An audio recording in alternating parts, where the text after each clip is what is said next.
cheating. You did do it, you know you've done it. Welcome to Ferring in Sussex, home to this cafe, this library, this park, this memorial. It's near Littlehampton and other parts of Ferring. It has a veterinary service, which may be where these ponies are going, and horse. And of course there's Ferring Football Club. Much like in Charlwood, they struggle with rope and pitch perimeters. We spoke to Ferring Football Club's club secretary, Kevin, about being in Ferring. Okay, my name's Kevin, I'm the club secretary. Hey, we're doing okay, we're better than last season. My match day role, just really I turn up, help out. Arrived here at 8 o'clock this morning, 7 days a week, plus my day job. So, Ferring's in my head all the time. Yeah, I love going and taking my son to Brighton, but at the end of the day, I spend 30, 40 hours a week at this club, so it's the club comes first no matter what. His dedication is mind-blowing. There's someone else for whom the club comes first. Peter Barclay, Charlwood manager. He asked his players to arrive early in Ferring, but it's cold and windy, and thanks to COVID, there are no changing rooms available. Thanks, COVID. There's a little pub up there on the right. You see that? All if it does is got a pub on the way to the game, then it's the way home. Obviously some big calls today. You can see there Lockie's on the bench alongside myself and Mike. Tough decision. Lockie's done loads for the clubs over 5 years. But Ryan, you deserve your chance up there, big man, all right? So to make the most of it today. Zacko in goal, brilliant. Zach did an interview last week after the game. He's got 2 little ones at home. He's here every week without fail, on time every week. All right, he does a lot. He works all week, comes up on a Saturday, and I respect it this year, Zach. You've been brilliant. Justin on the left, brilliant on the left, Just. Where are you? Different player. You've come alive this year. All right, keep going. Brilliant goal last week. Take it in today. Posts are looking good today, Paney, aren't they? Hey? I've measured them. They're a bit thinner. You hit the post 5 times last week. All right. What'd you have for breakfast? Beans on toast. Right. And Ryan, like I said, you deserve that. I just put Bosham away there. Bosham away was an absolute highlight. And we had bare bones, and we went there and we battled for everything. It's going to be the same today. It's a big 3 points here today. All right, let's get after it. Yeah, feeling good. Boys are moaning we're a bit early and there's no changing rooms and things like that, but good warm up from Mike, got them all buzzing, bit of humour. Just time to focus now. Big chance for us today. Everyone else playing a cup game, so yeah, we can have played one more league game, but 3 points could put us top 4, maybe top 3 today, which is huge. You know, I begged Kev to play this year. He probably wanted to retire. This is probably his last year, and I'm thankful for everything he's done. I want him, whatever happens, to be my mate and to stay on as a coach if you know things like that happen next year. But Ryan deserves his chance as well, and Kev took it really well like a man. He knows that that's the game, and he's got a lot to offer the game, and I hope that he, you know, encourages Ryan today. I know he will, because he's, as I said, he's a top bloke and a top footballer. Being forced to get changed by the pitch gives today a proper Sunday League feel, but with Ferring managed by a Brazilian Premier League football coach, there's nothing Sunday League about the opposition. Don't give up, don't throw your arms up in the air, talking. We haven't got time to look at the sky, there's no time. When that ball's given away, there's no time. We respond, we win it back, we win that ball back as a unit. And then when you've got it, just go play. That dirty work comes first, and then you get to enjoy the game. Then you get to spread out, then you get to create. Boys, it's a huge 3 points. It must mean something. We come a long way from the off. Come on, from the off. Go, Ferry!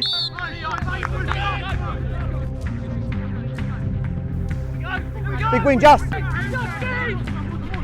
right, time! Charlwood have the better of the opening exchanges, and it's not long before a moment of controversy arises. The referee consults the linesman, our friend Kevin, to figure out if he should give a penalty, offside, or indeed handball.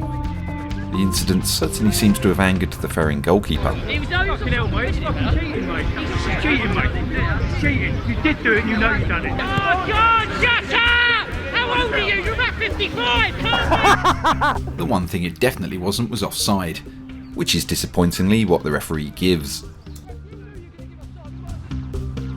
There are a few chances in the opening exchanges, but neither side is keen on playing long ball football and both avoid hitting the channels for long stretches.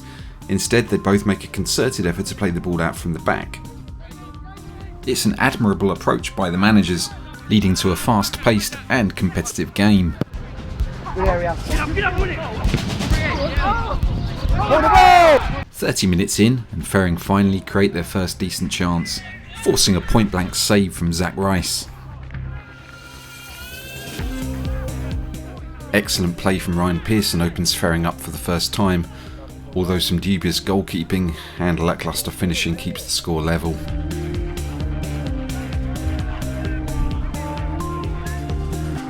There's a hint of handball in this one too. Charlwood's best chance of the half falls to Justin Ford, but his sponge foot effort hardly troubles the Ferring goal. Ferring respond immediately and sympathetically, with an equally tame effort that only briefly troubles the visitors.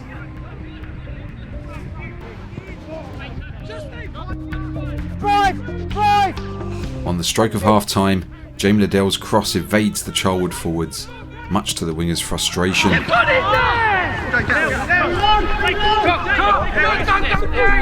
Working right, working just. Boys, we come away and we moved the ball there. I know there's a bit of frustration, but that's a decent first half of football. Pull and Dean, you split, we've moved that ball. All of that is money in the bank. The more you move the ball, the more money in the bank we have. We're wearing them out every time we move the ball. We've flashed 3 or 4, but he hasn't made a save, boys. Look at the state of him. Seriously, he's 60. And we've had basically a couple of one-on-ones, and we haven't let him make a save. It's there for you. It's there for you. The counter-attack's what they're looking for, but defensively we've been solid. Please tell me there's no needle out there. Please keep it together. It's a windy day. It's a big cowfield of a pitch. It's going to bobble. It's going to be frustrating. Solid 45 across the board. Everyone's 7 out of 10. But we need a couple of 8s and 9s now. We need a couple of match winners. We got match winners all over the team there. Justin, Jamie, Painey, Ryan, Lippett, sometimes, Tom. We got match winners here, and we need, if we're going to really challenge, we need a match winner here. We need that spark of genius. We need that match winner in the final third. Come on, come on. Keep it positive, come on, come on. What's up? You look dangerous out there. Just keep working. Just stop that fullback for me, Jay. Yeah?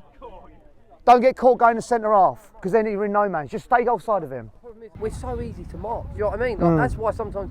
But you've got him, we got you in a couple of times there, you know. I've got to try, no one's got an end that cross. Keep going. You're a match winner out there, Jamie. You've got to be positive.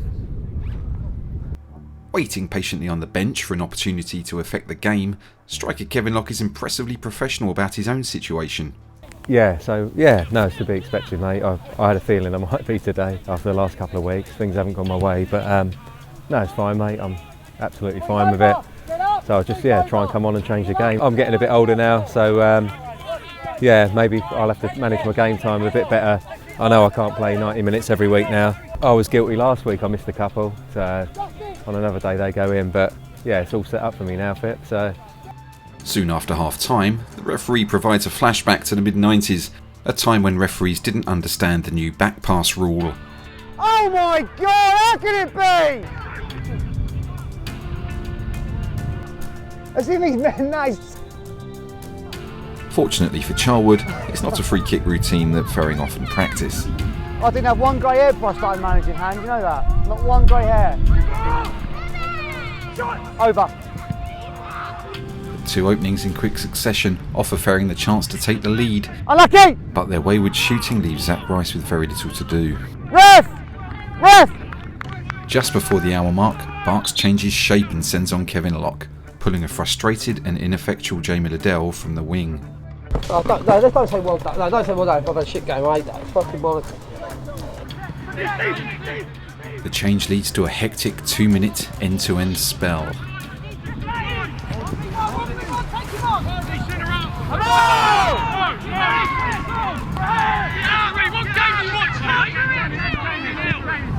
Turn, drive!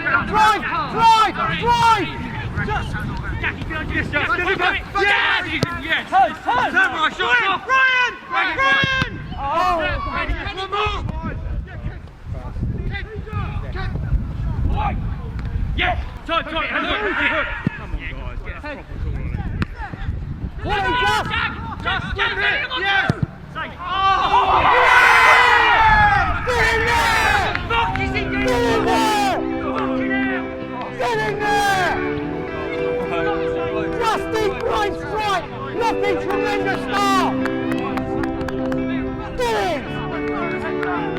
A low 20-yard drive from Justin Ford gives Charlwood the lead. Jamie Liddell, however, is frustrated to be watching from the sidelines as his team push on. Yeah, it makes sense, 2 up front. Much better, much better. Be happy for your team, Jamie. Be happy for your team. I'm happy for my team. I just don't see why I couldn't have stayed on up front if you've gone to a 2. Great ball, it's a great ball. Get in. Oh, Josh, what a ball. Josh, what a ball, son.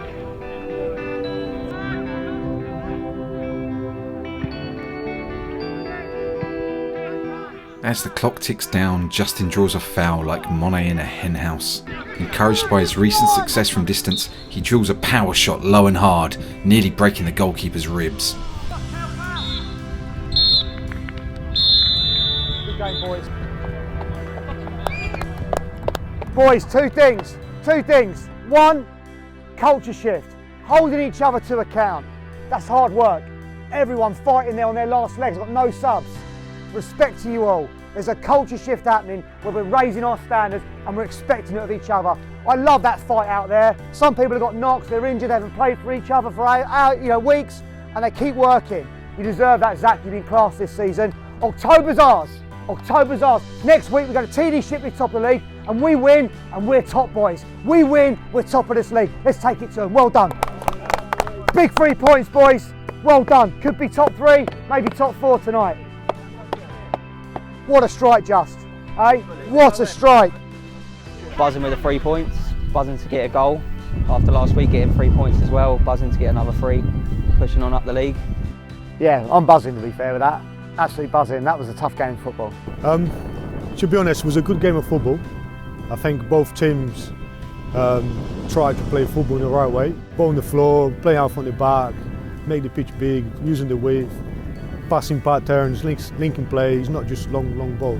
So yeah, it was a good game. Despite the loss, I think it was a good game.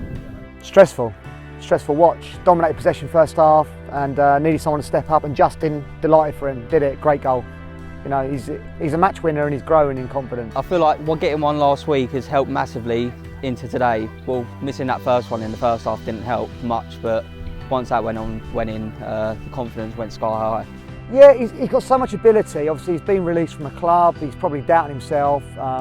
He's a young lad, so he's had a few games where he's been out on a Friday night, and luckily there's a curfew now, so he can't be out past 10. But it's not just about Charlwood with him. It's about, you know, his development. I want to see him playing for the next 6, 7, 8 years and go up a couple of levels. I love it. I love English football. I think he's a football that you never give up, and I love that. People there on their last legs. Payne's got knocks, Hurd has got knocks, Lippett hasn't played for ages, and the fight out there, and Pullen again step back into centre half for us. They all dug in there. The culture is different. I like to say the English football is more physical and it's quicker, definitely more quicker. And but football's football, isn't it? So it might be like that those lads are trying to get my culture, my philosophy, and so sometimes I bring my Brazilian culture in, and then I need to find out or think, are they going to adapt that or not? Top 4, TD Shipley next week. If we go top of this league next week and beat them, how good are we going to feel? How good are we going to feel? We just got to keep that togetherness and that positive culture that we're trying to build. I feel like we have got a good team spirit because this season it's a smaller bunch. We're a lot more tight, and I think we've had to graft for the wins a lot more because we're on such fine numbers. There's only so many WhatsApps I can send though, and messages I can send. I'm hoping Lewis might be back. I'm hoping George will. You know, people don't think George exists at the moment. He's like Casper.